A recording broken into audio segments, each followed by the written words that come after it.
94장입니다. 찬송가 94장.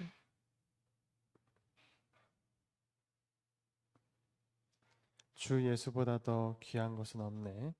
찬송가 94장입니다.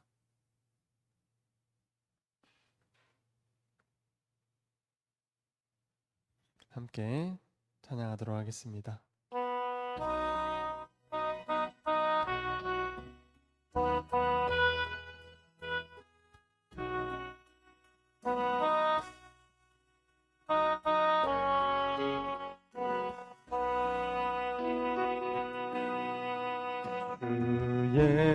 예수보다 더 귀한 것은 없네.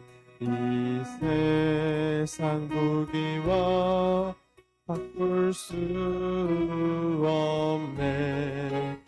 영 죽은 내 대신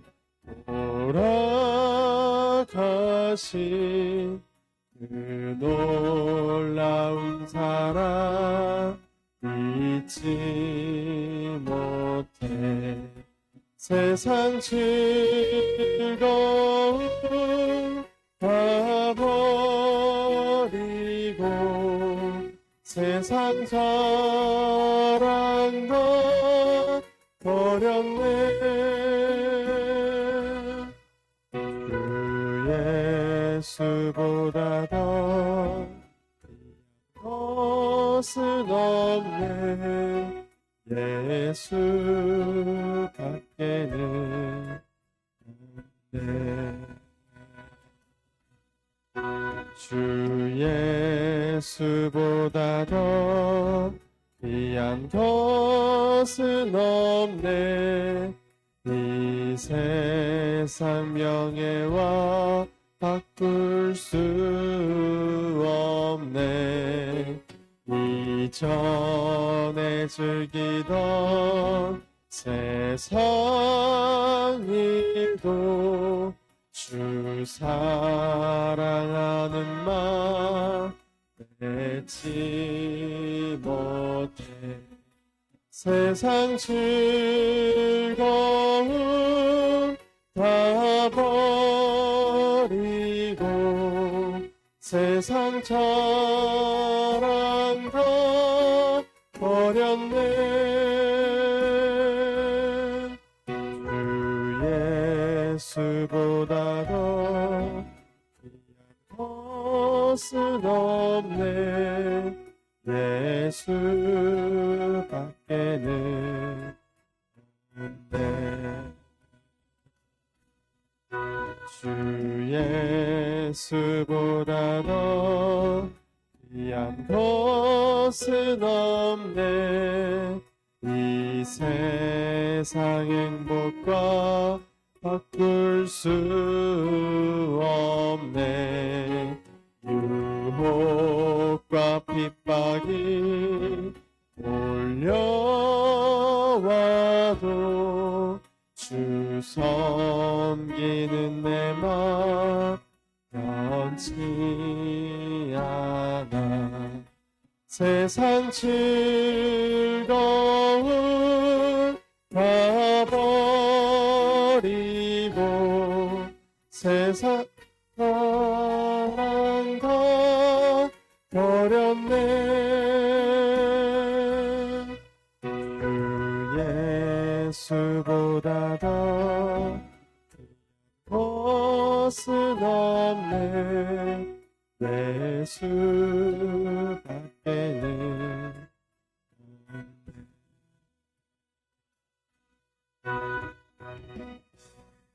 아멘. 기도드리겠습니다. 거룩하신 하나님 아버지, 오늘도 아버지의 뜻만이 밝히 드러나시길 소망합니다. 우리가 예수 그리스도와 함께 한 걸음 한 걸음 걸어가는 삶을 진심으로 소망하게 하시고 또 그렇게 살게 하시고 아버지 안에서의 진정한 기쁨을 누리게 하여 주시옵소서. 주님만이 우리의 주인이 되어 주시길 소망합니다. 아버지, 우리가 당신의 날개 아래 숨게 하시고 그 안에서 평안을 누리게 하여 주시옵소서. 말씀으로 우리를 먹이시며 또 우리의 영이 아버지를 기뻐하게 하소서. 예수님의 이름으로 기도드립니다. 아멘.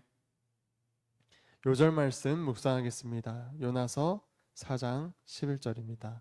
하나님의 영혼 사랑 함께 묵상하도록 하겠습니다. 이 큰 성읍 니느웨는 좌우를 분별하지 못하는 자가 12만 명이요 가축도 많이 있나니 내가 어찌 아끼지 아니하겠느냐 하시니라. 아멘. 오늘 함께 나눌 말씀은 로마서 2장 12절로 16절입니다. 로마서 2장입니다. 로마서 2장 12절부터 16절입니다.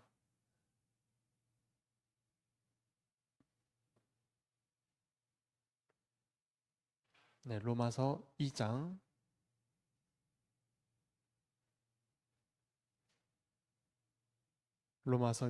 12절부터 16절 함께 교독하도록 하겠습니다. 무릇 율법 없이 범죄한 자는 또한 율법 없이 망하고 무릇 율법이 있고 범죄한 자는 율법으로 말미암아 심판을 받으리라.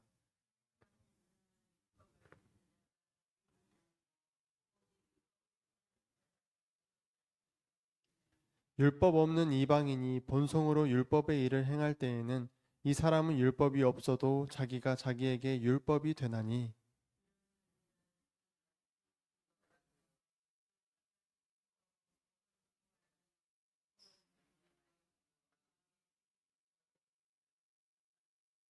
곧 나의 복음에 이른 바와 같이 하나님이 예수 그리스도로 말미암아 사람들의 은밀한 것을 심판하시는 그날이라.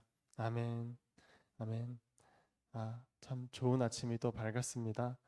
어, 로마서를 읽다 보면 참 어렵습니다. 말이 어려운 것 같기도 하고, 네, 참 어렵습니다. 로마서에서는 이제 유대인들과 헬라인들, 즉 율법을 받았죠. 유대인들이 율법을 받았습니다. 율법을 받았던 유대인들과 또 율법을 따로 받지 않았던 헬라인 두 그룹의 사람들 모두에게 바울은 뭔가를 계속 말하고 있습니다. 뭔가를 설득시키고자 하는 무언가가 있습니다. 우리는 그것을 오늘 우리도 함께 알아냈으면 좋겠습니다. 바울이 그들을 설득시키고자 하는 것은 순전히 바울의 의견이나 어떤 바울의 원함일까요? 아니겠죠. 바로 하나님께서 바울에게 감동하셔서 말씀을 하시는 것이라 생각을 한다면 하나님께서 처음부터 우리 사람들에게 이해시키고자 하셨던 바로 그것. 네. 처음부터 이스라엘 백성들에게 많은 선지자들을 통해서 알려주시고자 하셨던 바로 그것은 우리도 이 신앙의 원리라고 할 수 있는 바로 그것은 바로 우리가 죄인이다 라는 것입니다. 우리가 죄인이기 때문에 하나님이 필요하다. 아니 그런데 우리가 오늘 뭔가 비밀처럼 바울이 설득시켜야 하는 것처럼 이렇게 말하고 있는데 우리는 죄인인 것을 너무 많이 듣지 않았습니까? 우리가 나 자신이 죄인이라는 것을 너무 많이 들었고요. 또 우리만 들었을까요? 우리 이제 로마 교회를 다니고 있는 이 공동체, 유대인들과 헬라인들도 들었을 겁니다. 왜냐하면 처음 예수 그리스도를 전할 때 우리 자신이 죄인이라는 것을 빼놓고는 예수님을 전할 수가 없습니다. 십자가 사건이 사람과 무슨 상관이 있는지 이해시키기 위해서는 우리가 죄인이라는 것을 꼭 말해야만 하기 때문입니다. 그렇다면 우리는 이미 스스로가 죄인인 것을 알고 있는데, 다 아는데 왜 자꾸만 말하는가? 왜 자꾸만 바울은 또 우리를 설득시키려고 하는가? 뭘 더 알아야 하는가? 뭘 더 이해해야 하는가? 성령께서는 바울을 통해 우리들에게 무엇을 말씀하고 싶으신 걸까요? 우리가 죄인이구나 이거를 아는 정도로는 부족합니다. 그건 우리가 머리로 알 수 있고 또 우리가 이해할 수 있습니다. 하지만 더 나아가서 하나님께서 알게 하시는 영역이 있습니다. 그 영역에 대하여 바울은 사람들에게 알려주고 싶으신 겁니다. 사랑하는 여러분, 그거 알고 계십니까? 하나님께서는 지금 사람들을 향하여 진노를 참고 계십니다. 더 쉽게 말해서 사람들을 향하여서 화를 참고 계십니다. 사람들이 뭘 잘못했을까요?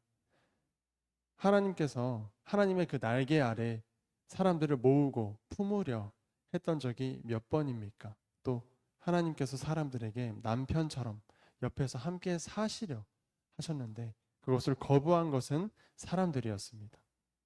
하나님께서 또 사랑하시는 선지자들, 하나님의 말씀을 듣고 또 그 말씀을 경외했던, 하나님이 보시기에 너무나 소중했던 그 선지자들을 보낸 적이 몇 번입니까? 이스라엘 백성들은 그 선지자들을 모두 죽이지 않았습니까? 가장 중요하게는 하나님의 유일하신 아들 예수 그리스도를 보내셨습니다. 사람들은 그분을 어떻게 대했습니까? 말로 모독하고 침을 뱉고 욕하고 그분께 채찍질을 하고 가장 고통스럽고 수치스럽게 죽이려고 했고 또 그렇게 죽였습니다. 하나님의 분노하심과 그 진노하심이 혹시 느껴지지는 않으십니까? 하나님께서 얼마나 참고 계시는지 우리는 한번 생각해 봐야 하지 않겠습니까? 예수님께서 부활하시고 또 하나님과 사람 사이에 죄로 막혀있던 담을 허무셨습니다. 그럼 끝일까요? 그럼 끝일까요? 예수 그리스도를 나의 주인이시라 마음으로 고백하는 사람들에게 귀하신 예수님의 피로 죄를 가려주시고 또 의롭다 불러주시는 것이지 예수님을 믿지 않는 사람들의 죄는 그대로 있고 그들을 향한 하나님의 진노는 아직도 그대로 있습니다. 그 진노의 대접을 사람들에게 쏟으실 것이 계시록에 나와 있죠. 요한계시록 16장 1절 말씀만 읽어도 읽어드리겠습니다. 또 내가 들으니 성전에서 큰 음성이 나서 일곱 천사에게 말하되 너희는 가서 하나님의 진노의 일곱 대접을 땅에 쏟으라 하더라. 하나님께서 아직 참고 계신 겁니다. 2000년이나 지났으니 하나님 이제 용서하시죠. 이런 식으로 우리가 감히 하나님께 말씀드릴 수 있겠습니까? 하나님께서는 시간에 머무시는 분이 아니시죠. 그분께서는 시간 밖에 계시죠. 하루가 천년 같고 천년이 하루 같다는 말씀으로 생각해 보자면 그 사랑하시는 아들 예수 그리스도께서 십자가에 못 박혀 죽으시는 그 사건은 우리에게는 2000년 전, 너무 오래 전의 사건처럼 느껴질 수 있지만 하나님께는 당장, 지금, 당장, 어제 일어나는 사건처럼 느껴지신다는 겁니다.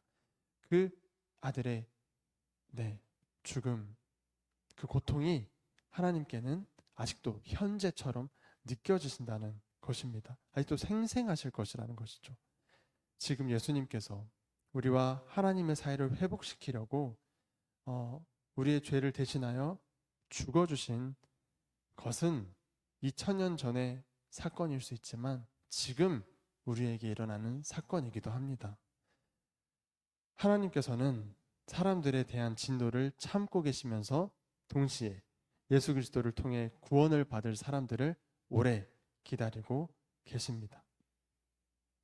이해를 돕기 위해서 한 가지 예를 들겠습니다. 지구가 돌아가는 소리가 엄청 크다고 합니다. 사람이 들으면 이렇게 견디지도 못할 정도로 너무 크다고 합니다. 우리가 못 듣기 때문에 그냥 살아가고 있는 것이고 소리가 안 나고 돌아가는 줄 알고 있는데 실제로 그 소리를 듣게 된다면 당장에 귀가 멀어버릴 수도 있고요. 터져버릴 수도 있고 엄청난 고통을 느끼게 되겠죠. 오늘 이런 말씀을 드리는 이유를 좀 더 설명을 드리자면 오늘 본문 말씀에 있어서 바울은 심판을 들어서 이야기를 하고 있기 때문에 이렇게 하나님의 진노에 대해서 말씀드리고 있습니다. 지구가 도는 소리를 우리가 들으면 그 잠시도 견디지 못하듯이 우리가 하나님의 그 진노하심을 조금이라도 느끼게 되면 그 심판에 대하여 우리가 지금 모르고 살기 때문에 평안하다 느낄 수 있지만 조금이라도 하나님의 진노하심에 대하여서 느끼게 된다면 사람은 당장 죽을 것만 같은 두려움에 사로잡혀서 아담이 그랬듯이 나무 뒤에라도 숨게 될 것입니다. 하지만 나무가 살 길은 아닙니다. 그렇다면 유일한 살 길이신 예수님, 바로 우리는 예수님 뒤에 숨어야 합니다. 본문 말씀을 좀 더 보겠습니다. 12절입니다. 무릇 율법 없이 범죄한 자는 또한 율법 없이 망하고 무릇 율법이 있고 범죄한 자는 율법으로 말미암아 심판을 받으리라. 율법이 있음에도 그 율법을 어기면서 마음에 거리끼는 짓을 하는 사람들은 그대로 그 율법대로 심판을 받을 것이고 율법이 없는 사람이라 할지라도 마음에 거리끼는 죄를 범한다면 심판을 받을 것이라는 말씀이죠. 있는 그대로의 말씀입니다. 하지만 더 자세한 설명을 위해서 바울은 계속해서 말을 이어갑니다. 13절입니다. 하나님 앞에서는 율법을 듣는 자가 의인이 아니요 오직 율법을 행하는 자라야 의롭다 하심을 얻으리니. 그러니까 구원에 있어서 행동이 필요하다는 말을 하고 싶은 것이 아닙니다. 지금 믿음과 행동은 따로따로가 아니라 같은 것이라고 말하고 싶은 겁니다. 우리가 많이 들어본 야고보서도 그렇습니다. 2장 17절 말씀도 읽어드리겠습니다. 이와 같이 행함이 없는 믿음은 그 자체가 죽은 것이라. 이 말씀의 의미는 억지로 행함을 꼭 해야 된다라고 말하는 것이 아닙니다. 믿음과 행동이 같은 것이라는 말을 하고 싶은 것입니다. 행함이 없는 믿음은 애초에 올바른 믿음이 아니었다라는 것을 말하고 싶은 것입니다. 그 믿음은 나로부터 시작된 어떤 믿음이지 하나님께서 선물로 주시겠다 약속하셨던 그 성경에 나오는 믿음은 아니라는 겁니다. 만약 우리가 하나님의 진노하심과 그 심판에 대하여 내가 죄인이구나 그냥 생각만 하고 있다면 행동이 나오지 않습니다. 그런데 만약 우리가 지구가 도는 소리를 들을 수 있게 되면 귀가 찢어질 듯이 이렇게 아프고 놀란다 말씀드린 것처럼 이것과 같이 기도와 또 말씀을 통해 깨닫게 되는 한 가지는 하나님의 진노가 지금 우리에게 더 가까이 나아가서 하나님의 진노가 지금 나에게 쏟아지게 되었구나. 나는 하나님 앞에 나가면 꼼짝없이 죽는 죄인이구나. 내가 살 길이 무엇인가? 예수 그리스도 뒤에 숨는 거구나. 그분의 옷자락을 붙잡고 이 세상을 살아가는 거구나.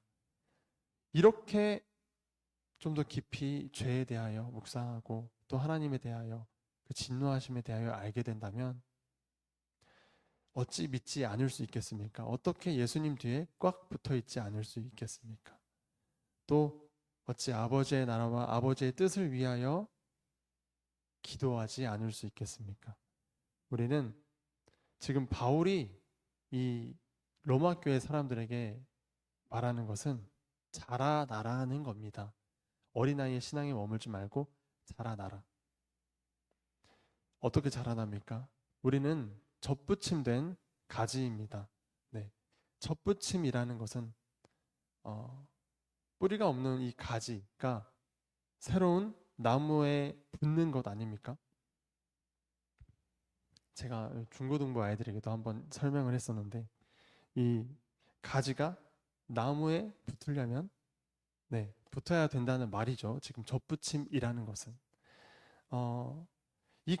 그렇다면 이 가지가 해야 할 노력이 무엇일까요? 이 가지가 해야 할 노력은 열매를 맺기 위해서 노력하는 것이 아닙니다. 이 가지가 해야 할 노력은 나무라는 예수 그리스도에게 붙으려는 노력을 해야 합니다. 예수님께 꽉 붙어 있으려는 노력을 해야 합니다. 네. 예수님께 붙어 있는 게 무엇입니까? 바로 말씀이신 예수님을 읽는 것이겠죠. 또 성령님의 도우심으로 하나님의 뜻을 알아가는 것이겠죠. 세상의 짐들을 내려놓고 아버지께로 달려가서 숨는 것이겠죠. 그 크신 날개 아래 쉬는 겁니다. 저는